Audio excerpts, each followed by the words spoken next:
La prospérité n'est pas un mystère. Elle n'est pas un hasard, ni un cadeau tombé du ciel. La prospérité obéit à des lois, spirituelles et naturelles. Et si tu les ignores, tu resteras bloqué toute ta vie. Aujourd'hui, je te dévoile les 7 lois spirituelles de la prospérité. Beaucoup prient pour être bénis, mais refusent d'appliquer les lois qui conduisent à la bénédiction. Dieu n'est pas injuste, il a établi des principes.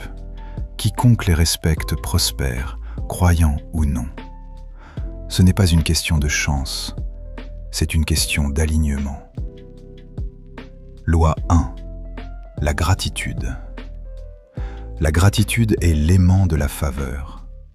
Quand tu es reconnaissant, tu attires plus. Quand tu te plains, tu bloques tout. La gratitude te rend conscient des opportunités que les autres ne voient même pas. Elle élargit ton cœur. Elle te prépare pour plus.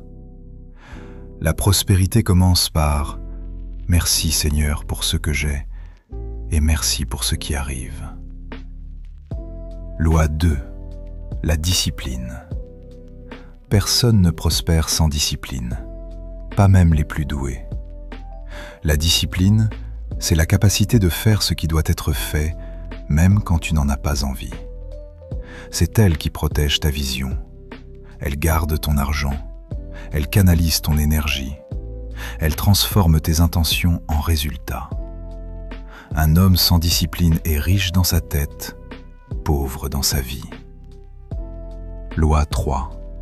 La sagesse.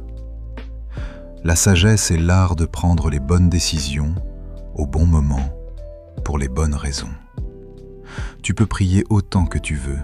Si tu prends de mauvaises décisions financières, tu vas souffrir. Dieu n'exauce pas l'ignorance. Dieu bénit la sagesse. La prospérité n'est pas dans l'intelligence. Elle est dans la sagesse appliquée. Loi 4. La générosité. La générosité ouvre des portes que l'égoïsme garde fermées. Ce que tu donnes crée un mouvement dans le spirituel. Tu libères, Dieu multiplie. Tu prends soin d'un autre, Dieu prend soin de toi. Tu veux recevoir, apprends à donner. Donner avec joie, donner avec foi, donner avec intelligence. Ce que tu sèmes, tu le récoltes toujours. Loi 5. Le travail. Dieu bénit le travail, pas la paresse. Il multiplie ce que tu fais, pas ce que tu rêves seulement. Ton travail est le canal par lequel Dieu fait passer ta prospérité. Travaille avec excellence. Travaille avec vision. Travaille comme si tu construisais quelque chose d'éternel. La prospérité n'arrive jamais à ceux qui attendent, mais à ceux qui avancent. Loi 6. La vision. Sans vision, tu es occupé, mais tu n'avances pas. Tu bouges beaucoup, mais tu ne construis rien. La vision donne une direction à ton énergie. Elle organise ta vie. Elle attire les ressources. Elle te distingue. Dieu ne bénit pas les intentions floues. Dieu bénit les plans écrits, clairs, alignés. La vision n'est pas une option, c'est une loi. Loi 7. La foi. La foi est la clé qui ouvre les portes invisibles.